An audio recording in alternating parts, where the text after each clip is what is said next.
What's good? What's good, everybody? It is the ATL Sports in game, and yeah, you saw it. No, you ain't tripping unless you've been sniffing cereal. But yeah, you saw it. It is NFL Flashback Friday, and yes, we are going to talk about the history of the NFL and the Falcons 2016 season.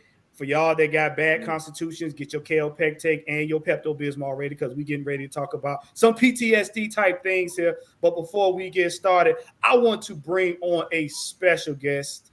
Y'all know him, y'all love him, y'all know him as the one and only Twitch God, J Rock. What's going on, J Rock, man? Appreciate you. Thanks for tuning in, jumping on with us, What's bro. what's up, y'all? How y'all feeling? How y'all feeling? What's good? What's We's good? feeling good. We's feeling good. But like I said, before we get to the people in the chat, I want to get to my brothers on the panel. To my immediate left, y'all see the picture. Y'all know the man, the myth, the legend. He is AKA Senator Palpatine, Mr. Mad Mike Sports, but he is in his M&M bag tonight. Mad Mike Sports, what's going on, man?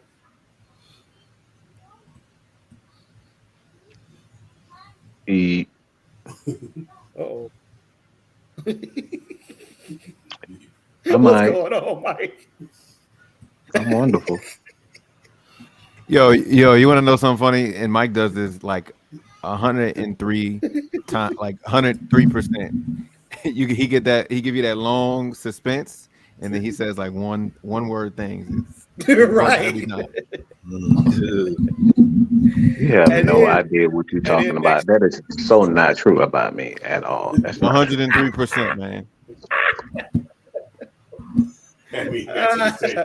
and That's next that to part him where is he my can take brother. off on you. Y'all know him as right. Mhm. y'all know him as the Summer Hill Nightmare. We know him as the Don. Don, what's going on, man? Thanks for jumping on with us, bro.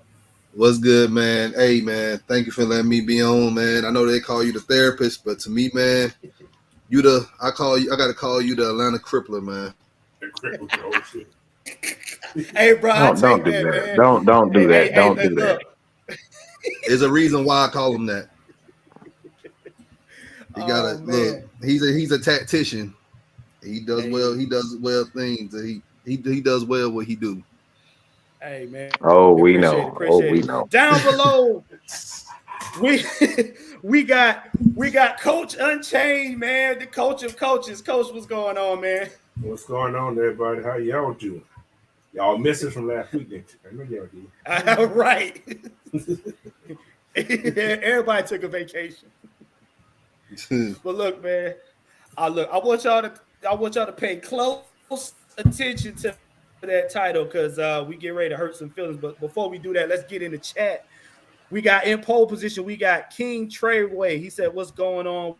We got Kevin Henderson. What's going on? ATL Leo. YMOF Jamal. What's going on? Brian Peoples. He said, "What it do?" We got Miss Pamela Johnson. Hey, Auntie. What's good? We got Eric Mack. We got Dirty Bird TY. He was like, "Yo." We got Miss Sonia Howe. We got one of our own, the franchise himself, Big Ant. What's going on, Big Ant? We got Andrew G. What's going on? We got Christopher Wright and we got Yusuke Knight. He said, "What's going on, guys? Hey, man, we chilling. We chilling. Listen, I need y'all to pay attention. All right. And the theme for tonight is you see it right here. It's not your job to understand stupid. Mm. All right. Yeah.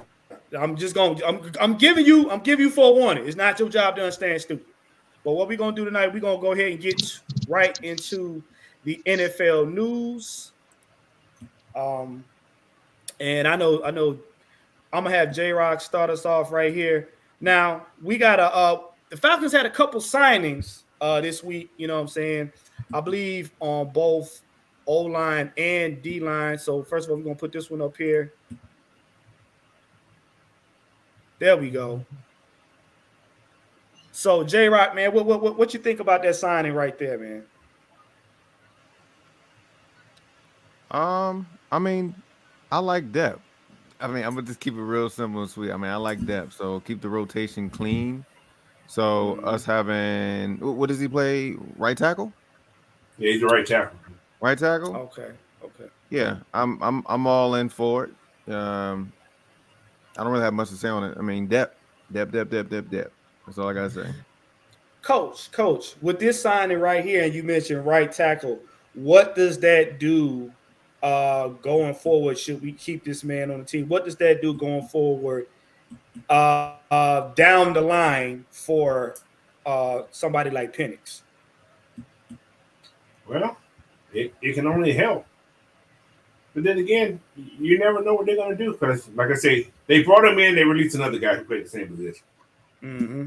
So, like I said, like J-Rock said, it's all depth, man. It's you got to put that depth there. You got to have that practice time on this field, in this training camp. So, if anything happened, could he take over that swing tackle? Never know. But he might be a good practice squad player, though. I don't see him making the 50. I don't see it. Okay. Hey, Don, what you got, man? I rate this signing a 10 out of 10. Okay. Did he go to Michigan? Huh? Did he go to Michigan? No, he go to Michigan. I'm just curious. No, it's just depth. Like at the end of the day, we know how training camp, goes. We know how preseason goes. Anybody can go down at that third, second string spot. So bringing in extra help, you don't know. Like what Coach said, I can see him as a practice guy, somebody that they can keep here and develop. Yeah, he played, in the UFL, but that's a different league than the NFL. So having him here, putting him on the practice squad, grooming him to be, as a depth guy, that's good for us. We're loaded on the offensive line right now. I'm just hoping and praying that Drew Dalman can take that leap of faith this season. But I think I'm asking for too much if I'm saying that. But hey, man, he's a top 3 center, man. Huh? So what's your thoughts on this signing, Mike? Michael Vick is a legend. Oh shit.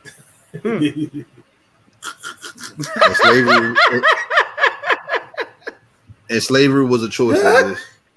Don't do. Oh God. What's so funny? Michael Vick is a legend. That's my thoughts. Hey. I mean, hey, that was like that was one of the choices, right? We're gonna see that tomorrow.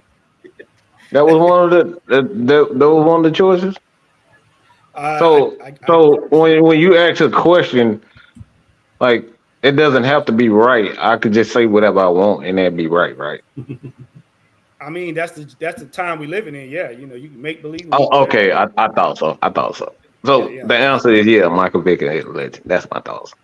Oh, okay. All right. Let's see. We're gonna go ahead to the next signing that we did right here. We got a defensive tackle there, Prince Emil. J-Rock, what's your thoughts on this? Now, is this last name Emil or like Emily? Like how it's Emily. Okay. Like Millie Vanilli. Emily. I mean, I don't watch all UFL, but I do know that I think he used to play for the Saints, if I'm correct. Does anybody know anything about this guy? I think let me look it up. I think he used to play for the Saints. That last name just looks familiar to me. But I mean, look at it this way. Played with Buffalo. I never. You said he played for who? He was on the Buffalo also. He was on the practice squad. He was on the practice squads with the Saints, but he played for Buffalo. He played for the Brahmas this past season with the UFL. Okay. What I gotta say about this, honestly, never in a million years I would have thought Eddie Goldman would come out of retirement again. Don't be surprised. Look, I'm gonna keep it all the way real. I mean, I hate to put his name as the center of attention, but he's the one that's kind of like still iffy to me. So I won't be surprised that he will be cut. So I mean, once again, this is like a situation of okay, this is good depth. If his performance kind of transfers over from the UFL to the NFL, I'm all in for it. We don't know what the condition is with Grady as far as coming back from that injury. Sure, why not? Don, what you got? Count body. Body. I'm not even gonna put him in the same conversation with Goldman. We know the situation. Goldman, you know, he put on his training camp stuff. He go out there and he feel that Georgia heat. And he like, oh hell no, I ain't signed up for this, and go ahead and retire. But honestly, I think with Casey Rogers here as our defensive line coach, and he has a relationship with Goldman from his Denver Bronco days. I think Goldman he gonna be here. I hate fool me once, shame on you. Fool me twice, shame on me. I'm gonna go ahead and go with that third time. Fool me 3 times. Hey, your career's over. Yeah, I'm. It is what it is. But Prince, I think count body. You know, if he can. Because we got so many defensive tackles, but I know most of the defensive tackles, they're going to be interchangeable at defensive end as well. So I just don't see him. I don't see him making the final roster. Mm-hmm. Okay. And what you got, Mike?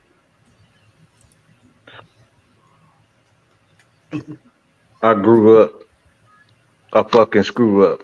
Got introduced to the game.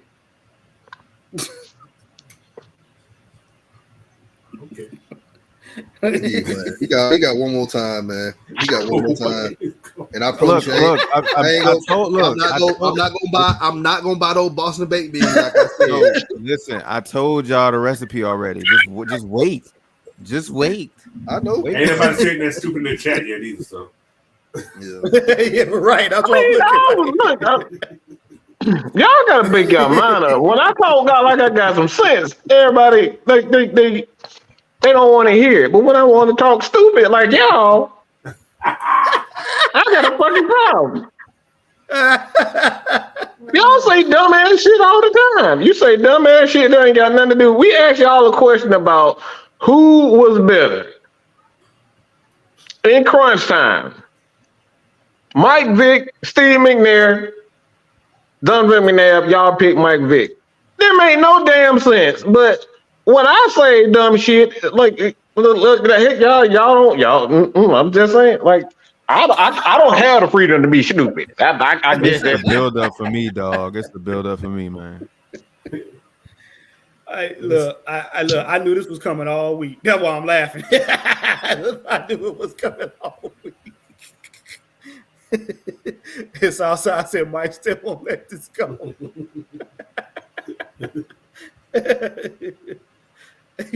Look, man. See, look, y'all done finally broke Mad Mike. He done gave up. Y'all done made that man give up. Why would y'all make him give up? Why? He would probably sit down. I want to be stupid like y'all. You get paid millions of dollars to be stupid. Shit, I want to be stupid too. Well, all right, man. That's the right. Isn't she idiotic? But look, we're gonna get into it now because we didn't gave y'all the news, man. Just a question right here. Are we witnessing another Falcons NFC Championship team?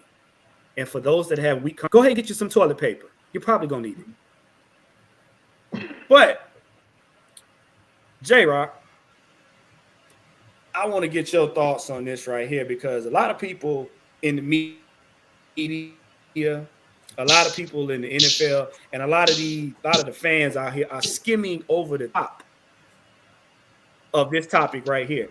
And matter of fact, Mad Mike had a video out about the predictions of this team. And for the most part, he had a decent turnout.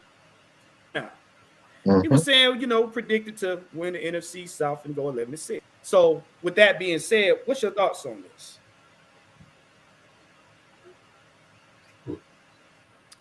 I'm gonna say yes and no. And the reason why I'm gonna say yes is because we do have the right pieces, and of course, like Don just said, we're loaded on offense, so the pieces are there.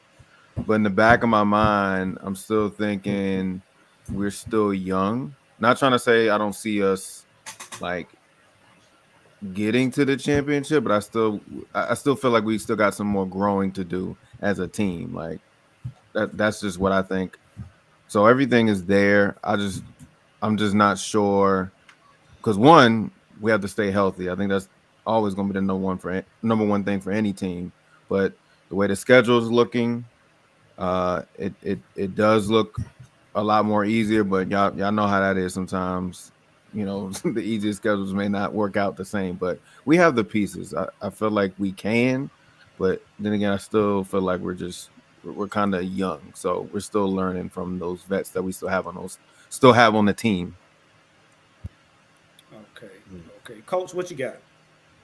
All right, I'm gonna say yes, but just like paper, when it gets wet, you know what can happen. So. Simple as that.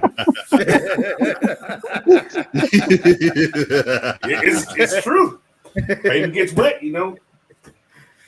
things happen. So you got to play the game, man. It's always got to play the game. We have the, like you said, we have the pieces there, but like you said, they're young, and sometimes gelling can take time. Gelling can take time. There's a new quarterback. We don't have new quarterbacks 3 years in a row. Yeah, 3 years in a row. That's what they asked for, though. Yeah, we got the quarterback. I feel we have the quarterback that can get the job done, but it's still you have to gel. Everything has to go according to chemistry. Yeah, the chemistry got to be there. I'm sure they're working on that. And I think Raheem can get the best out of these guys. I actually feel I think he can get the best out of these guys. And like I said, that speech that Matt Ryan did the other day, you felt it. If you listen to what he said, it's up to those guys to make this happen. Not only Matt Ryan. Coach, don't worry. We got that coming late in the show. We gonna talk about. No. You fine, Coach. We gonna talk about that. I'm glad you mentioned that. It's Don.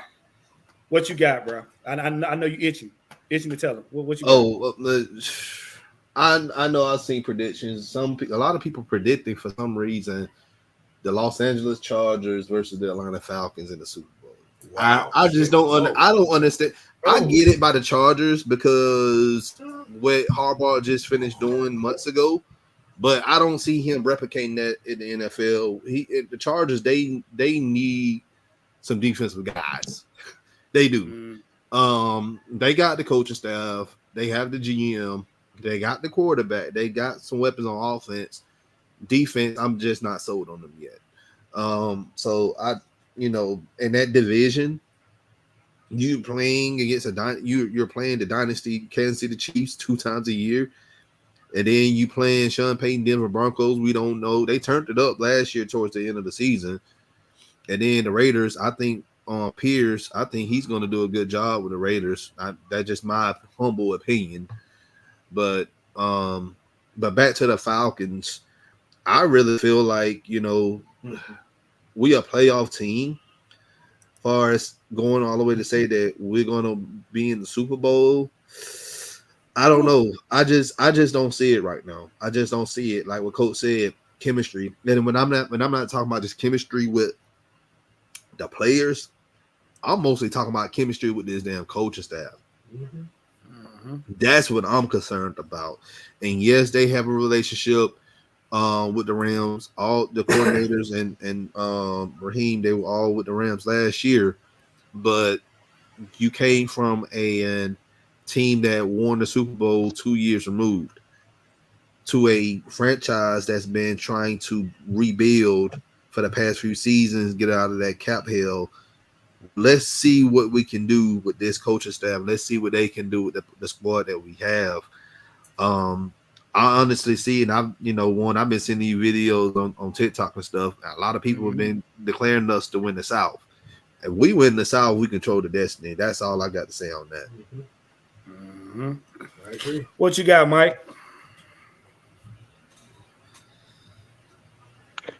Ooh, ladies first. Ooh, ladies first. I'm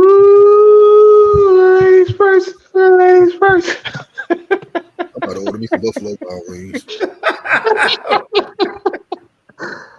Let me get some water. Hey, man.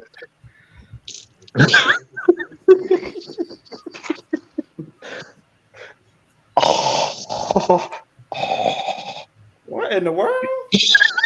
Mike, I don't even want to know, Mike. I don't even want to know. I can't do it like that. How you do it? What are you doing? Your Beavis and Butthead impression? What are you doing? Yeah. He got it. J-Rock got it. J-Rock. I can't do it like he do it. Just do Beavis. Just do Beavis. See, I told y'all, this is why I don't drink and I don't smoke. Nobody believe me when I say I don't drink and I don't smoke. So, I forgot the damn question. What the hell the question is? Oh, the Falcons and the we missing another.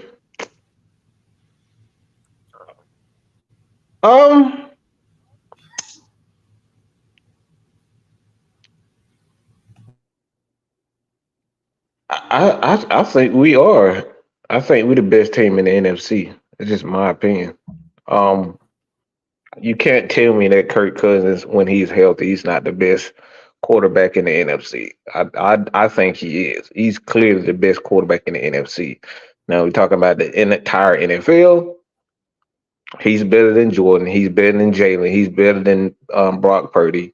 He's better than all those guys. He had better numbers than all those guys when he was healthy last year. So you can't tell me that he's not the best quarterback in the NFC when he's healthy. So you're getting a healthy Kirk Cousins with a running game like the Atlanta Falcons, and I'm not just talking about the running backs. This is, in my opinion, I think this is the best offensive line in the NFL. You have the best, because you look across the board, there's no weakness on this offensive line. There's no weakness. Matthew Bergeron he didn't play like a rookie. You would have never known he was a rookie last year. Jake Matthews is Jake Matthews. Even though he was dribbling the ball like he got damn Steph Curry, Drew Dalman was still a top 5 center, top 3 center in all of the NFL. And look, ain't nobody better than that guard that we got at right guard. Nobody better. It's not a better guard in the NFL than him. He is the best. And then Caleb McGarry, I don't know why people disrespect him. So Caleb McGarry is a fucking monster, man. Like, dudes really be running away from him. Y'all be talking about, like, oh, he get beat by these speed rushers because they don't want to hit him. They don't want to get hit by that big ass Chewbacca looking motherfucker. Who want to do it? Who want to hit him? Who want to get hit by that? Nobody. That man out here killing deer and maiming. Dude killed a grizzly bear, and dude is from East Washington. If you and coach, you from Washington, you living up there in Seattle. Ain't that was a bear in my neighborhood the other day. Hey, what you do to the bear? What you do to the bear? I ain't do shit to the motherfucker, right? man, coach got seals and bears. Oh my! Man, and Seahawks and right. Coming out, man. Let's start coming to the woods.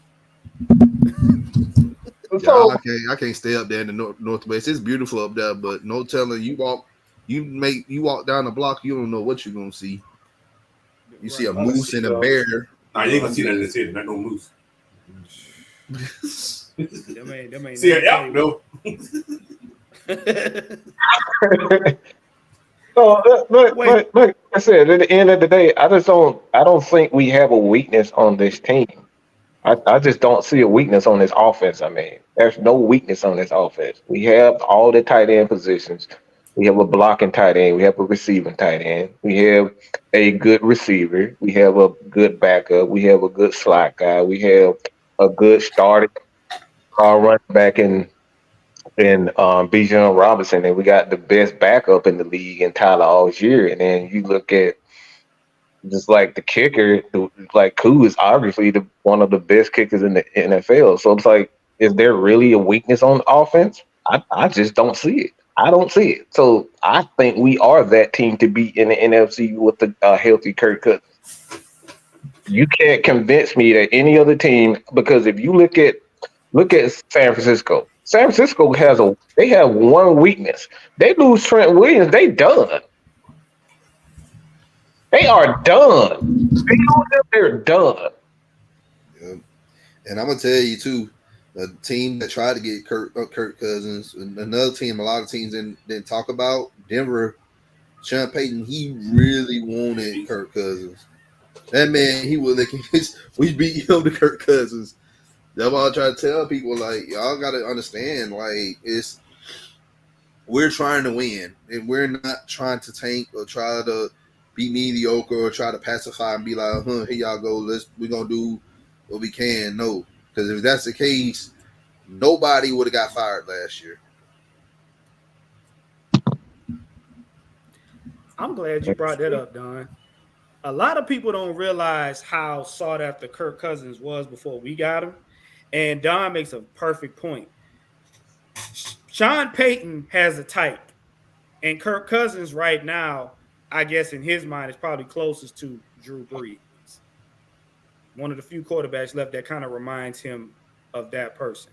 See, y'all got to understand, while we were sitting up here with all this hoopla talking about all the money that we paid for Kirk Cousins, initially not looking at the long term, other teams was looking at, dang, the Falcons got something. Because if he stays healthy, they pay attention to the numbers. They pay attention to his record. They pay attention to what he did in those 8 games. Imagine if he had no problem and would have able to finish out 17. Even when Kirk Cousins is bad, he still passed for more than 35. So that we didn't have that last year. So picture if we have that. We're a playoff team if we have 3,500 yards. Okay? This is why I say I think the Falcons are the class of the NFC, is because if you get that defense to get exactly what they had last year and 5 interceptions, because we didn't have if it wasn't for Jesse Bates, we wouldn't have had any interceptions. Yeah. So if we get 42 sacks, we repeat what we have, we get 3,500 yards passing with him. This is a playoff team. So why you tell me looking at the San Francisco 49ers that they better than the Atlanta Falcons? Because they lost a lot of pieces on the defense side of the ball. Seattle's not better than the Atlanta Falcons. You look at the Philadelphia Eagles outside of AJ. Like if AJ is gone, is that really a good offense? Because we seen a little thin Chico stick. What the name is from Alabama? That wide receiver Smith. Like that dude, he about as big as a damn Chico stick. So like he ain't Devontae. That dude real as hell. Ain't nobody scared of him. So they have to have, and you take Jason Kelce out of it, like bro, that's not a team. Yeah. He's out. That's not the same offense. If they not damn converting 4th downs, they're not the same team. Look, I'm sorry to say this, but Jason Kelce was their offense, because you take Jason Kelce out, guess what happens now? Now you got Hurts in the background running for his life. Literally running for his life. Hold on, I still think they're gonna be okay. I mean, they still got Lane Johnson, so that's the number 2. I think. But the thing different now, JR, is that Kelsey called out all the blockers. All of them. That's the problem. So that's a big deal. The chemistry with him, because you have to be the equivalent to when we lost Alex Mack, our offensive line, Murdoch and Alex Mack. We lost. Yeah, we were still pretty good, but the chemistry within the offensive line wasn't the same. Listen, Matt Ryan said it himself. He would not have been who he was if not for Mud Duck. If Mud Duck is not there, Matt Ryan, it wouldn't have been. It wouldn't have been half of what he had. Another thing, look at Matt Ryan's production. Also, this is another thing that I want people to look at. Also, Matt Ryan's production. Remember when he had Mud Duck and he had Mac? Matt Ryan was a much better. He produced more, right? But when Matt Ryan had to start calling on his own blocking schemes, everything changed. Look at the production. When Mac left, Matt Ryan took over calling out all the blockers. The center he had didn't know how to do it. They didn't have that experience of doing that. So that's more things Matt Ryan had to do to take away from his production. I ain't said production, but took away from what he needed to focus on everything else. He was focused on who to send for the block. With those guys, they called out everything. So it was an easier transition into run to that offense. So yeah, man, that probably took about 5,000 passing yards off his career. Just that right there.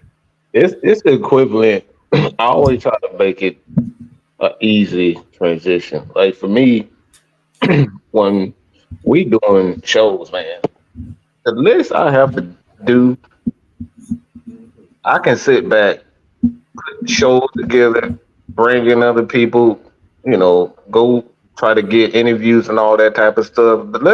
And I have to get on. I have to do all the stuff, the editing.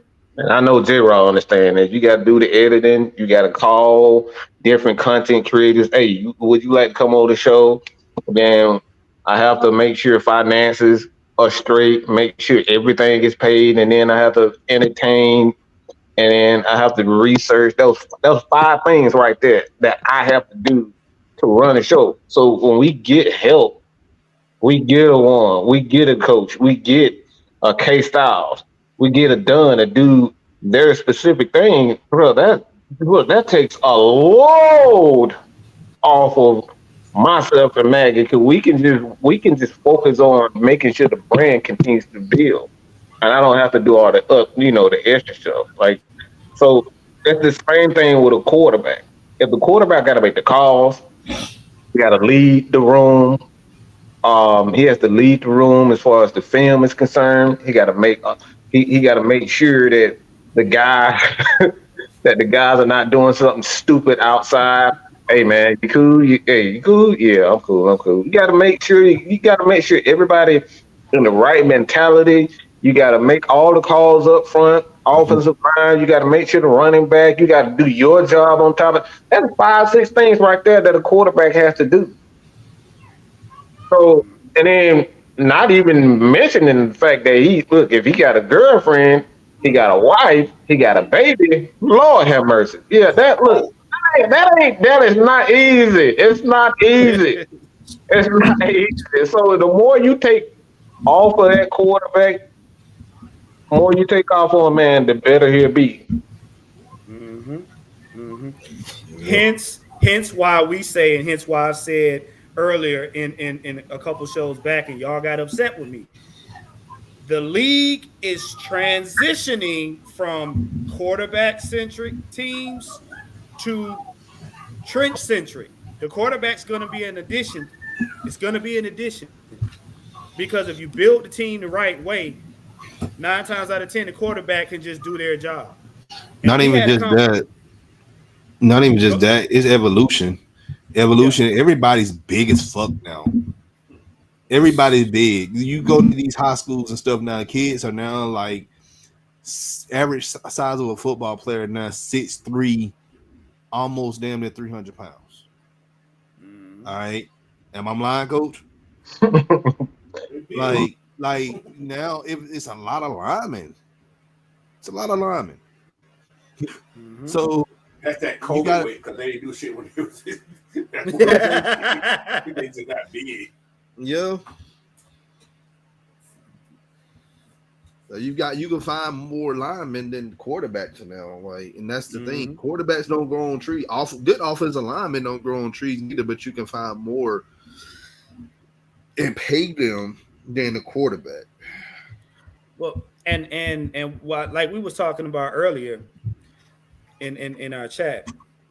Look at Patrick Mahomes. Everybody right now, we all say, you know, he's the top dog as far as quarterbacks go in the league.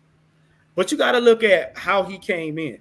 He came into a Kansas City team that was already built. And what Andy Reid did was smart. They made sure the core of the team stayed together throughout the years, and they replaced people here and there. May have been a weapon here and there, may have been an O lineman, may have been a defensive line, whatever. But the core of the team stayed together, which allowed a rookie in Patrick Mahomes to develop year by year without having a different coaching staff and a different O-line and a different defense. He didn't have to go through all them changes. So his progression developing from rookie to veteran was straightforward. All he had to do was do his job.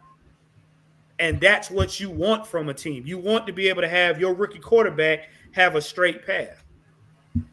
Now, is it up to him to win the job and do his job? Absolutely. But you don't want him to have to be a part of a team rebuild every 3 years. So that's why we're saying this. A lot of y'all might not agree with the fact that the quarterback's the add-on, but he's gonna have to be now. Because later on in the show, we're gonna tell y'all why. But I want to get to this next topic right here, which is what Coach brought up. Coach, and I want you to start this one off right here. Topic is Matt Ryan motivates the Falcons with the purpose of team identity and dynamic. Now, for all y'all that don't know or may have not seen, if you haven't had a chance to see it, go back and look at Matt Ryan getting inducted into the Ring of Honor, but listen to what the message is he gives to the Atlanta Falcons. Coach, go ahead and drop some on him. What he was saying is that if you want to be accepted in that city, it's up to you to do it. You can't depend on the coaches are there to guide you, but you have to perform. You have to show that you want to be part of that city. That's only by doing that you got to win. He said, until you win, this team is not going to accept you like you want them to accept you. He said Atlanta's a totally different place than anywhere else he ever played at, or that anybody probably ever played at. Atlanta is all about win now, which is kind of, crazy. However, you got to win, and it's true. You can tell who our fans are. If you're not winning, they're not behind you. He said that's the only way you're gonna get people behind you is by winning. That's pretty much what he said. So. What you got, J-Rock?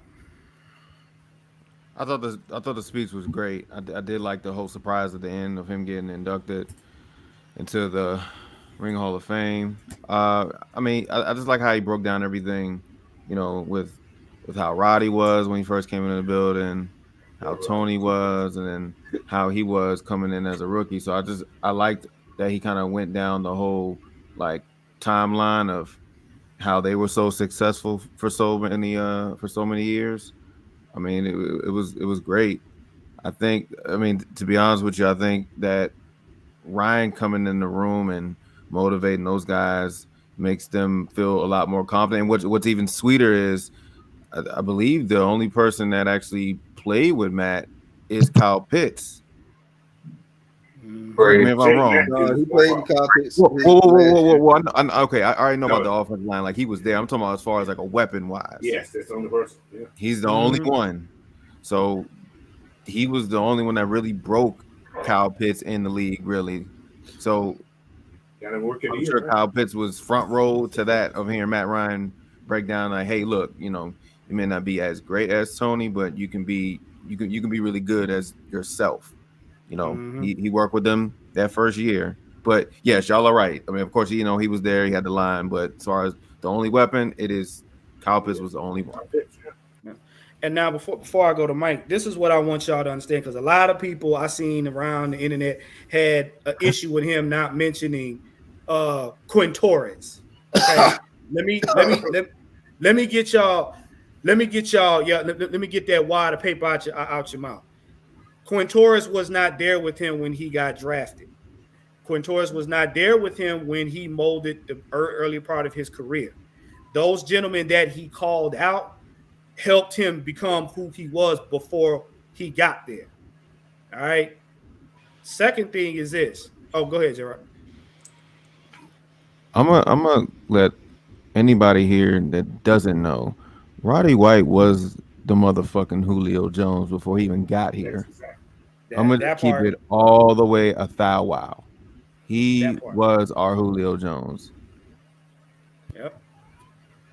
And the thing people got to understand about that is everybody likes to equate him with Matt Ryan's success. Yes, he was a part of it, but if you go back, who was instrumental in helping Matt Ryan become who he was? Those gentlemen that he named. Yeah. Those gentlemen that he named. Mike, go ahead. Go ahead, Coach. Okay. Julio, shouldn't it be the other way? Matt Ryan helped Julio was? Because when Julio left here, he wasn't shit, was he? I'm just Nope. No, you no lies to tell. He ain't elevated no other team. He did not elevate Tampa Bay. He did not elevate the Philadelphia. Figure that part out. He didn't elevate Tennessee. No, he did not elevate no team. I want to say one more thing real quick. Yes, when we drafted Julio, we already knew he was a dog. We already know that already. But the person that brought him under his wing was who? Roddy. Yeah.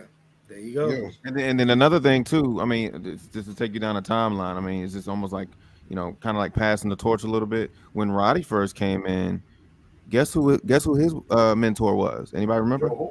Joe Horn. Yep. But also let me add to it, J-Rock, and I'm gonna let Mike go. And we're not telling lies. All y'all got to do is go back to that 2014 Hard Knocks season when we was featuring on Hard Knocks on HBO, and then you saw that dialogue between Roddy White and Julio Jones. Well, go back and watch it. If you got HBO Max, I'm pretty sure you can go back and you can watch the 2014 Hard Knocks featuring the Atlanta Falcons, and come back and thank us later. And that's all I got. That's all I got to say about the Julio thing. But I'll let Mike say what he got to say, and then I got to say something about the Matt Ryan speech too. So, all right, go ahead, Mike. Well, I'm just gonna be truthful about this. So, I don't think it had anything to do whether or not he wanted to think about, or he was thinking about just who helped him get to a point. I think that's bullshit. That's me personally. I think we fooling ourselves. We're lying to ourselves that Matt Ryan wasn't purposeful when he did not mention Julio Jones. There's no reason why for him to not call Julio Jones and say, all right, he didn't help me. Because he did. They both helped each other.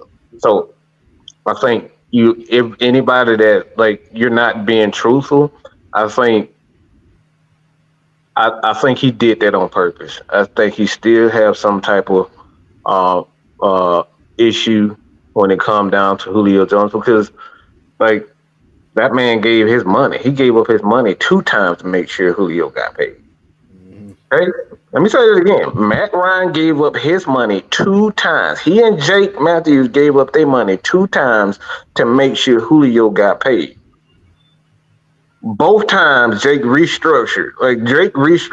He waited. As a matter of fact, I believe the first time Jake waited to get his contract, and then Matt Ryan, he restructured after he already had got his extension. So it was 2 times he did that. You're not going to sit up here and tell me that Matt Ryan didn't mention this man the whole time because he wanted to give more respect to Mud Duck and Roddy. All those guys, they made it to they made it to that point together. So for him to purposely leave out Julio's name and didn't even mention his name, his existence, you're not gonna sit up here and tell me that lie. That's a lie. I think we're trying to talk ourselves into I think we're trying to talk ourselves into saying, all right, Matt Ryan wasn't being petty. Oh, he pissed the fuck off. They still pissed off about what Julio did. Yeah.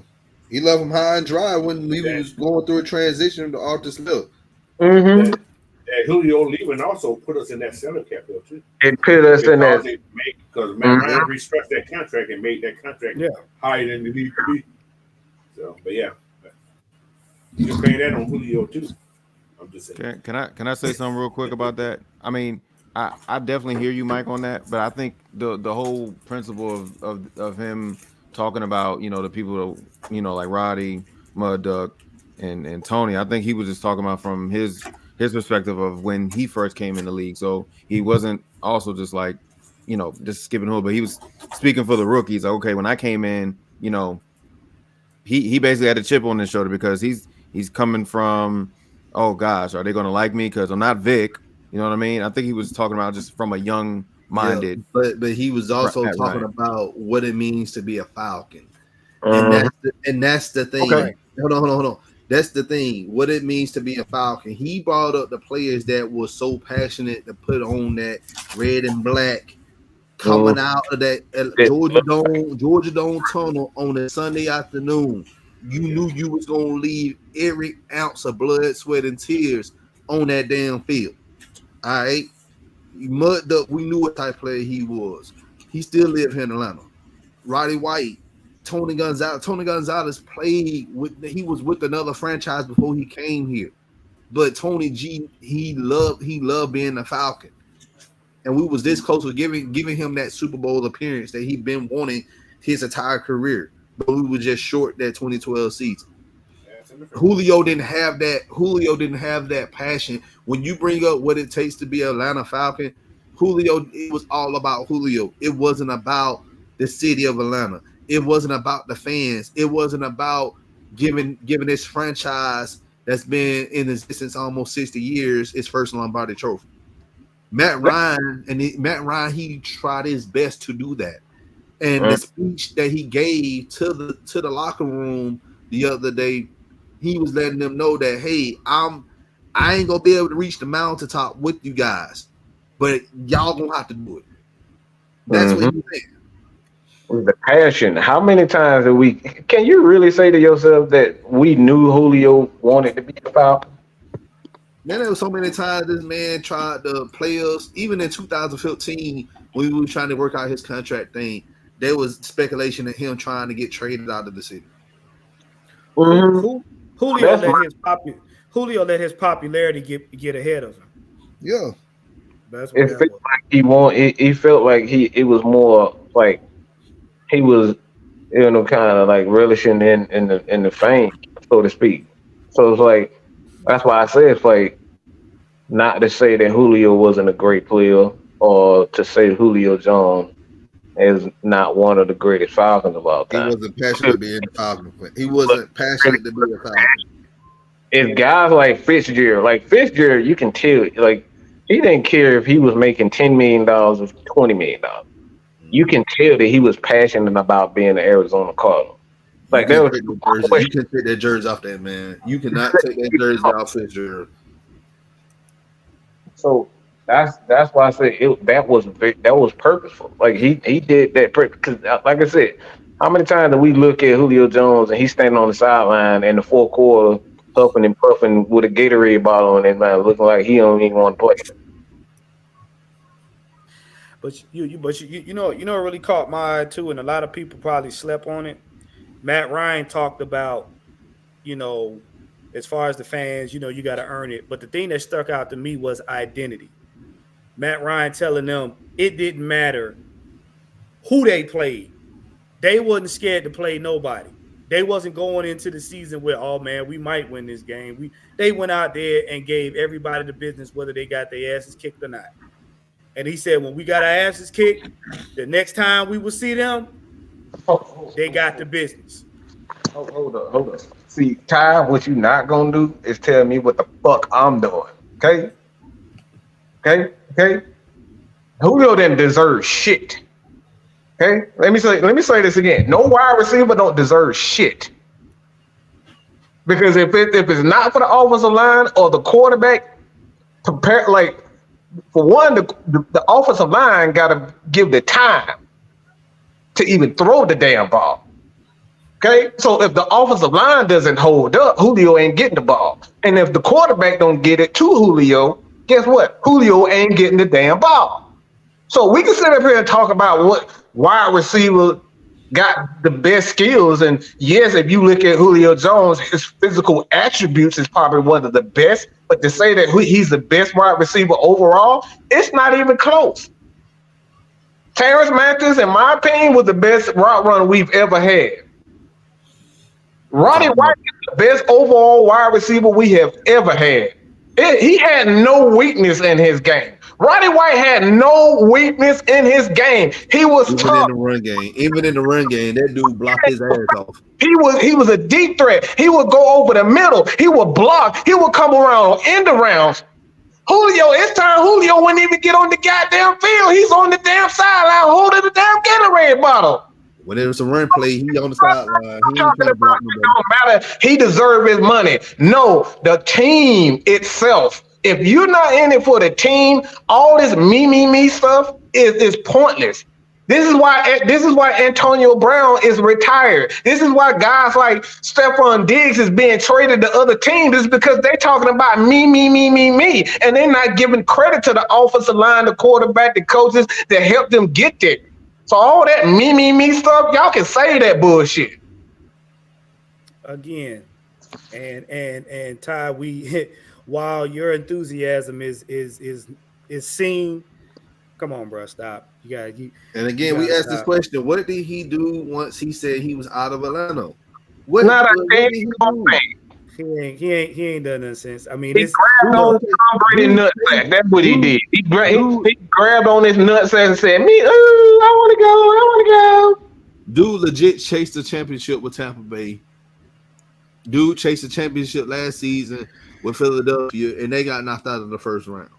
They ain't got knocked out of the first round. They got knocked out, well, whatever. But still, like, what are we talking about Julio? Here's the thing, and we've said this time and time again about the Falcons in general. Whenever we have somebody said Julio ain't shit. See, this is what we talk about, y'all. We can't even tell the truth about guys because y'all get y'all panties in the bunch because Julio is not. Look, Julio is without a doubt the most gifted wide receiver we've ever had physically. There's nothing this dude could not. Look, he could run every route on the tree. He was big. He was physical. But like it was time that Julio wouldn't block. It was time that Julio couldn't even play all like he couldn't play but 40, 50 snaps without getting tired. Look, the thing is, and I'm gonna say this time, I'm gonna leave it alone. Julio's let his athleticism and popularity get ahead of him being a team player. It is what it is. You ain't got to agree. You ain't got to like. It's on film. It's in the media. It's facts. It's written. Nobody said he wasn't a good player. See, what we not gonna do is get caught up in semantics because y'all want to win an argument. Julio was a great player, but he got full of himself and decided, hey, I'm bigger than the team, and found out without the team, you really ain't as big as you thought you was. Right. That's just it. And a lot of players that have left this team thinking that they were bigger than the team have fallen to the wayside time and time again. Devontae Freeman. We didn't make up the rules. We just telling the truth. I told some of y'all gonna need some Pepto-Bismol. I told you. Well, we're gonna go ahead and jump into this next topic right here, which is Michael Penix Jr.'s rookie contract. If y'all haven't seen it today, The Atlanta Falcons settled on Mike Penix rookie contract. He has been signed and whatnot. It's a 4-year deal, so $22.8 million with a $13 million signing bonus. And like Mike said earlier today, that is a team-friendly contract. It's smart. Now, like I said before, and this is just my opinion, that contract to me states that, hey, they recognize that this young man is the future, but they still want to see how he does. And it's a thing where they're telling him, yes, we are willing to develop you, but you are not the superstar yet. You got to earn this. And this is going to go into our next topic, but we'll talk about that. But Coach, let me get your Don, let me get your thoughts on this, man. I like it, man. Just a team, like you said, a team friendly deal. This is just also saying that, hey, Kurt is our quarterback right now. You will sit behind him, learn, develop the right way. We're going to develop you the right way. We're not going to just throw you out there off popularity or what ESPN, Stephen A. Smith, and all these dumbass sports takes say. But what we're going to do is going to have him develop, and let's see what Kurt can do these next few years. And it's a 4-year deal.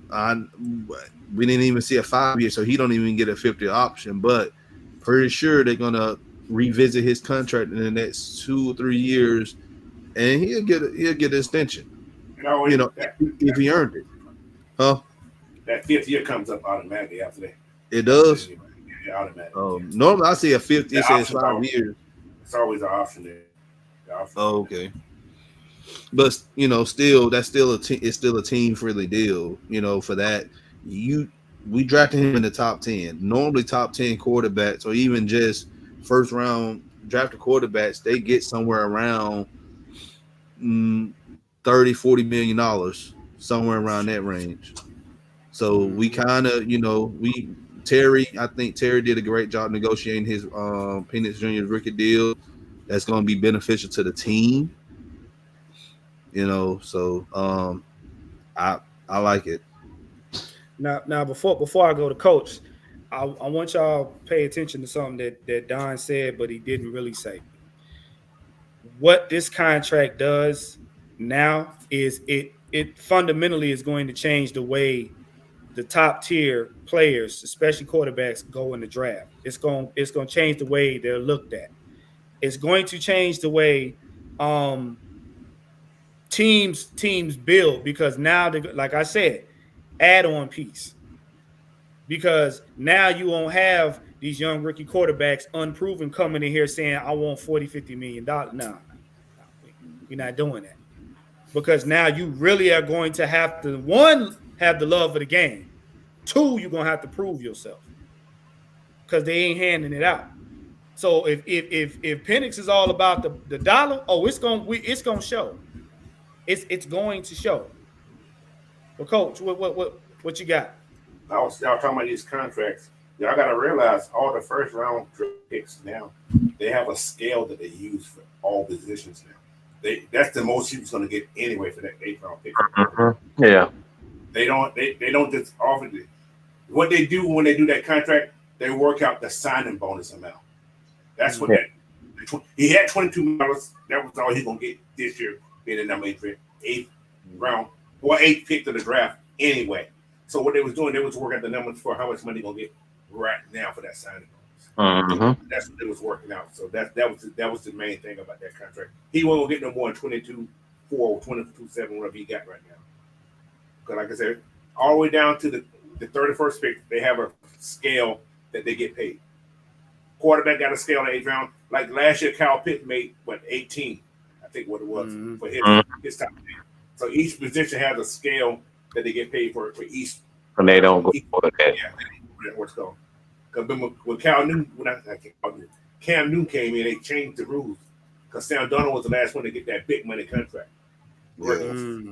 So then they put that scale in when Cam came in. So he can only make a certain amount of money as that rookie in the first round. So which is he was worried about how much money he get in that signing bonus. So that's what that was. That's essentially where things are going anyway with the quarterback position overall. Like they're going to have a scale. You're not going to be able to go over it because the thing is it it it limits what you can do as a team overall. Like you can't develop guys. Like it makes the draft um pretty much just non-existent to be honest. Because like that's say a guy you have to pay a guy 50, $60 million. Like the draft, like you drafting guys just to get rid of them because you're not going to be able to keep them. So it makes the draft pretty much not like what's the reason to draft guy if you're going to end up paying the quarterback his money anyway?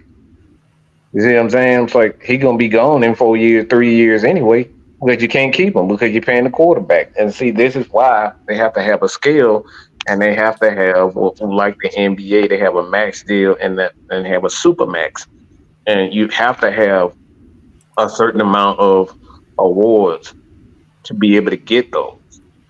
And that like you have to have a certain amount of normals, you have to have a certain amount of Pro Bowl and All-Star appearances to be able to qualify. That's the thing, qualify for those deals. Supermax. Supermax. So you gotta qualify for the deal. So if you don't qualify for the Supermax, you're gonna get the max deal. And the max deal is what the NFL really wants you to get. And that helps teams in what right now for the Atlanta Falcons, the Falcons are just ahead of the curve. That's why the Falcons already knew that this was coming when it come down to the quarterbacks pay scale. They knew that was coming. That's why they took Michael Penix.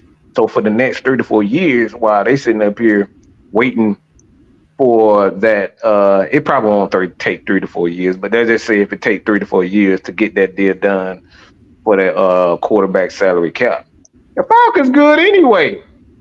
Because even if Mike Penix is not the guy, you got another 5 years to find you a guy, and you don't have to pay $60 million to do it. You can build a defense, you can build an offensive line, you can do everything else except for doing that. So the Falcons put themselves in a great position because Jacksonville's screwed. They are screwed. And you look, Houston better pray. I'm telling you right now, Houston better pray that the NFL gets this deal done, because he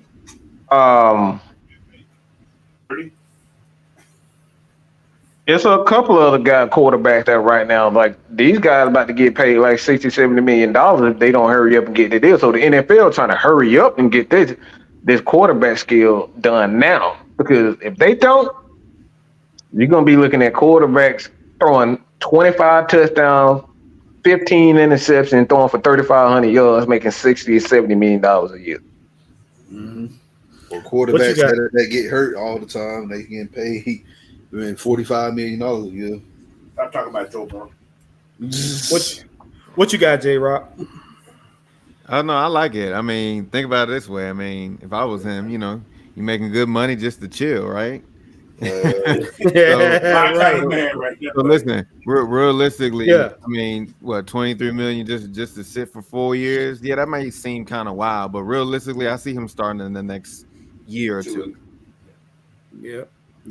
And with Mike saying that, we're gonna jump into this right here, because this really needs to be talked about, and that's what Mike was talking about, the NFL's quarterback contract salary cap. Because what this does is this now gives teams the ability, the ones that actually pay attention, the ability to actually build a great team from the inside out. See, before you got, we're gonna get a quarterback, a couple of O linemen, a couple of defensive, and then we're gonna get some 1 or 2 weapons, and that's supposed to suffice in a constantly evolving league. Now what this does is this forces teams to actually build from the inside out. So now all you're doing is you're adding pieces. You may add a tight end here, a running back here, wide receiver here. You add on a quarterback, stuff like that. So now cores of the team, now they can regulate the pay that the other guys get. Because like Mike said, if you paying a quarterback 50, 60, $1 million a year, you have nothing left to build a team with. Now the quarterback got to play hero ball because ain't nobody on the team to play with it. Then you shortening his career. So, but this right here, I truly believe is going to be something serious. I truly believe this is going to be something serious because it levels the playing field, man, and it takes the media's influence out of it if the league has concrete criteria to say, no matter how much you like him, no matter what you think he's going to be, if he don't meet this criteria, he ain't getting paid. Plus, this salary cap they're talking about is going to be separate from the rest of the salary cap. It's going to be two different salary caps under that one organization. So, and I feel like $60 million what my quarterback get. That's all your quarterbacks. $60 million total. But I feel like honestly they should add not even just quarterbacks in there. They should add kickers in there as well. That's just my opinion. I'm telling you, finding a good kicker these days. Nah, you ain't shit. I'm just saying. You see what the Raiders for years they won shit, but they had Sebastian Janikowski on their team. And he got paid pretty good too when he was they took care of him. Yeah, he was top 5 kicker. He got paid good. Oh man. What else you got? Anything else you got to say on this, Mike? No, it's going to take back the power. The organizations need power from these spoiled brat ass kids anyway. That like these wide receivers are. Like I'm tired of these punk ass wide receivers, to be honest. Like they the one who really messing up the NFL. It's not even the quarterbacks. The quarterbacks, they wait their turn. They're not all in the damn media talking about, I need my money. They know they're gonna get their money and they patient. But we got all these punk ass wide receiving these Miss Things juniors at corner doing their little thing, whining, trying to hold out. Like we literally got one right now in New York, Hassan Reddick. That man had 2 good years, and now he think he fucking motherfucker. You another version of Big B. Like why are you trying to hold out the mandatory? That's all you can't stop the run. All you do is run. Did they trade for him?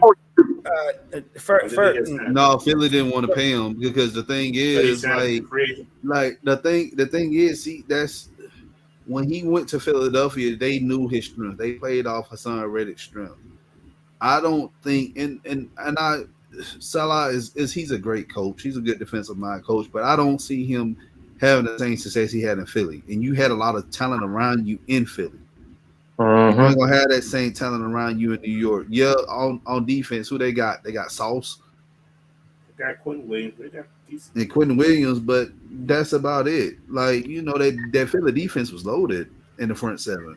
And that's why Brian Burns was the guy he was with the Panthers, because he had a defensive tackle that helped him take the pressure off him. Like now, if you don't have that defensive tackle in the middle like that, like I said, he's a tick. He's like Brian Burns is not a great player. Like he's good. He can get he'll get after the quarterback. He'll have one of them games where he had 3 sacks. Or like for the rest yeah, like I said, like he will miss. So it's like, why am I paying these guys all this money just to cry? Look, I'm not taking no man seriously that's gonna not train and then go over there and look like part of the 47 Ronin. I'm not doing it. I'm not doing it.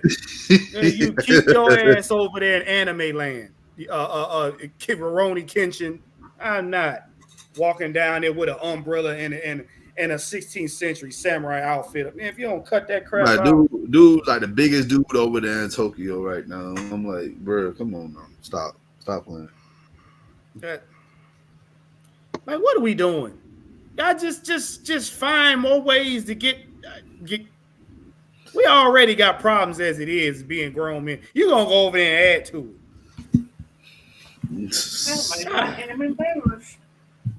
You're right. But we getting over an hour, man. I want to get this last topic in, and this is something that a lot of people haven't been paying attention to, and I want to bring it to light. I want y'all to take a picture. I want y'all to take a look at this picture. All right, I want y'all to look at this real close, and read the caption at the top. It said, "Bijan feed the trenches." All right. Now, with that being said, that's why I put up there. Bijan Robinson builds with the O-line. Do you see those trucks and tractor trailers in line? Look at Bergeron. Bergeron is in the front of the camera like he ready to eat a whole slab of ribs. You know who has some fun with this? Who? Shamar. Who? Shamar. Oh.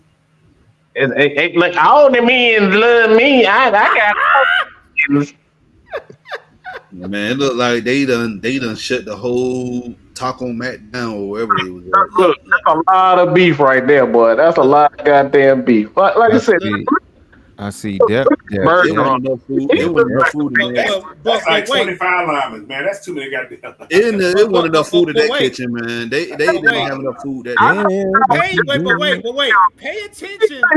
Look at Jake. Everybody thinks Jake is small. Just look at him. Look at Jake.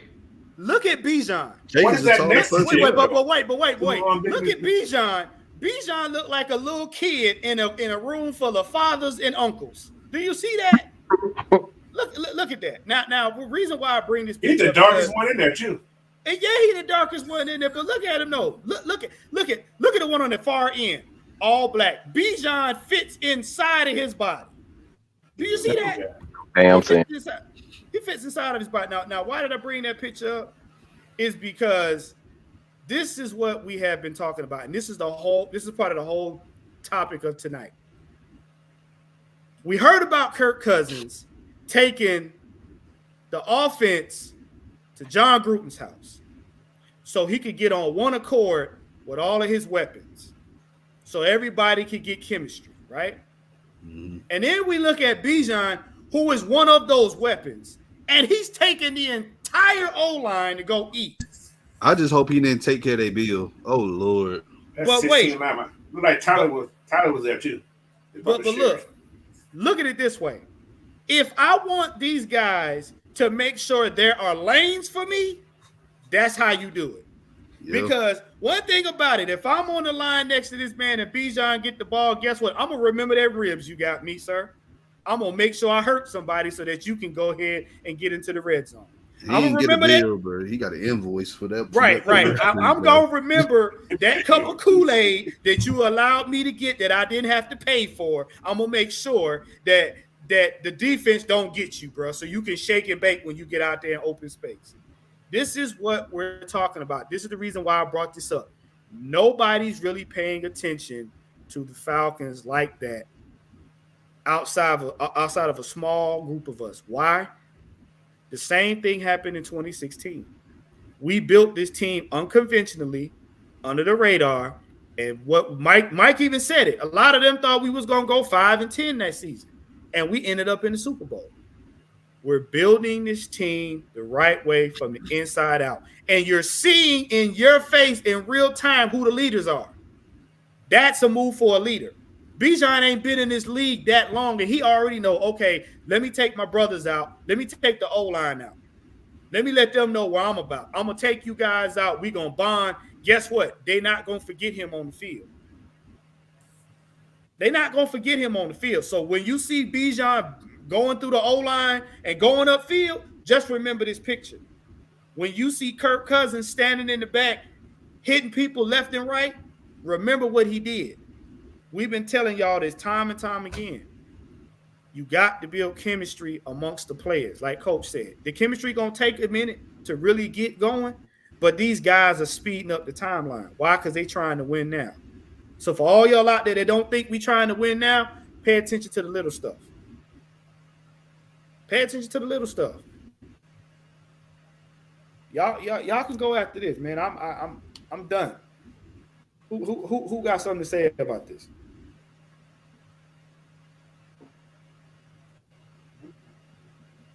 J-Rock, what you got? I have nothing but depth. But depth. That's all I gotta say. That's all I got. Depth.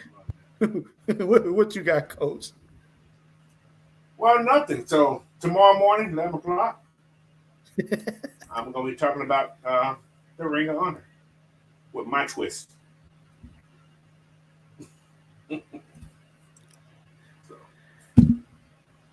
And look, Coach got the the bird feed on Saturday. Do not forget to check out the Regulators on Sunday with Magnus. Also, if you have not gotten your tickets, make sure you get your tickets for the Red and Black event. It'll be happening on July 13th.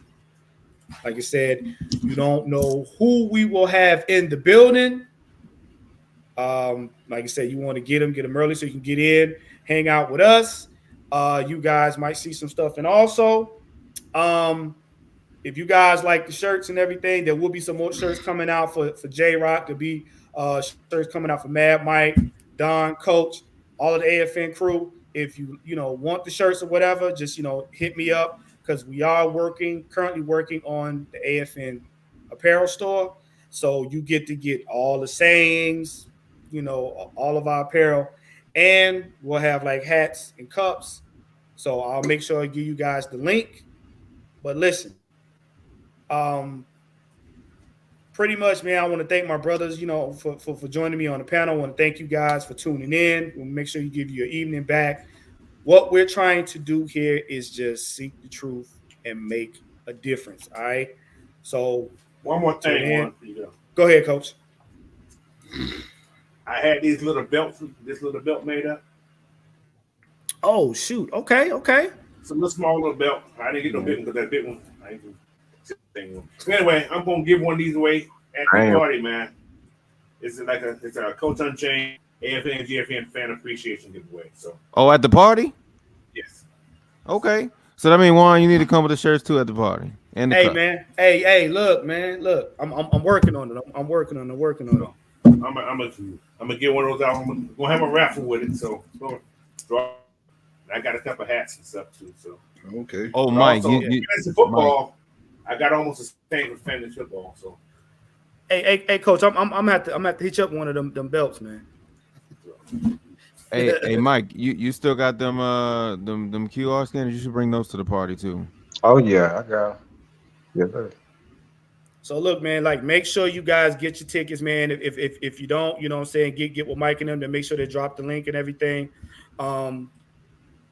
Make sure you are in the building. Like I said, we may have apparel, we have some good stuff. But hey, it's getting late, man. Well, it's already late over here.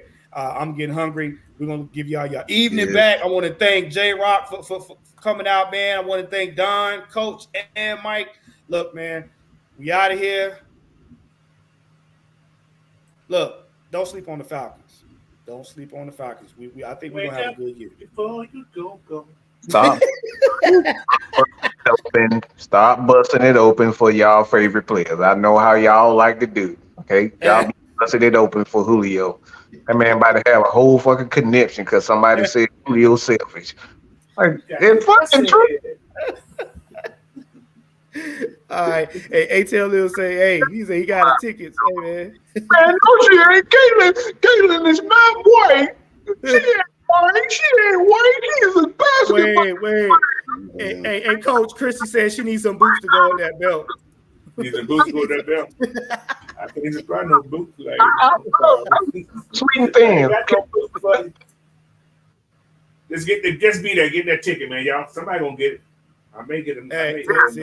Good. Make sure y'all get the tickets. Also, too, we have a teacher-student fund where we help teachers like our very own Dunn. I won't give his real name out because he'll probably kill me if I did.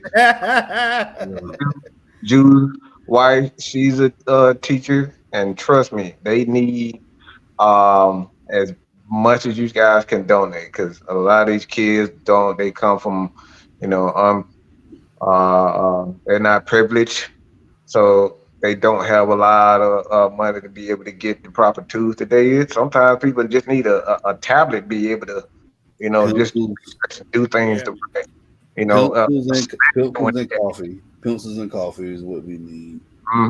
So Said if you pencils and coffee. anything, donate anything. Coffee. Mike Sports. All right, If you work with kids for 8 hours a day, you're gonna need coffee. So if you can donate $5 a day, What's if in you coffee? donate $5, so Dunn can get some coffee, okay?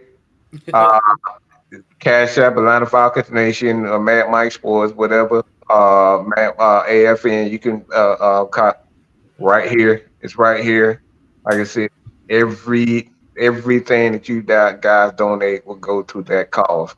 Because they are for school right now. They probably don't need a lot. But we're trying to get that done before they go back to school. So anything that y'all have, donate to the teacher student fund. That's it.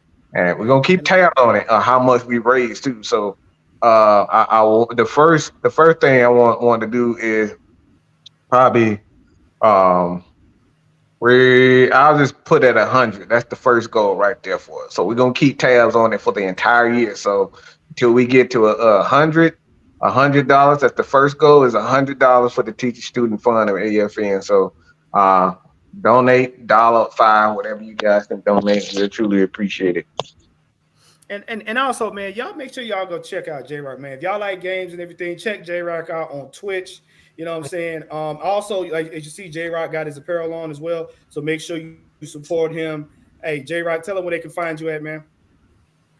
Find me on Twitch, baby. Twitch. You can also find me on Twitter, Hawaiian Puncher, Instagram, just MFJRock. Y'all can follow me there. Enough about me, Juan. You about to be on your way to what 150 subscribers, man? Go ahead and get that out of the way real quick. Hey, man. Listen, look, I appreciate all y'all that have subscribed to the channel. Listen, we got some big things going for AFN, especially, my channel coaching and all them. So make sure to subscribe to everybody, check everybody's thing out, man. But hey, want to thank you guys again. Make sure you guys, donate and get your tickets for the Red and Black event. With that being said, we out, man. Y'all have a good evening. We'll talk with y'all later. Peace. I ain't rich, man. Oh. Now, come on there, Roscoe. Go on in there and get that fried watermelon. Fried watermelon, goddamn! I ain't had that shit, boy. That shit used to make me bored. At least you keep your light on your cheeks. I used to phone mama go.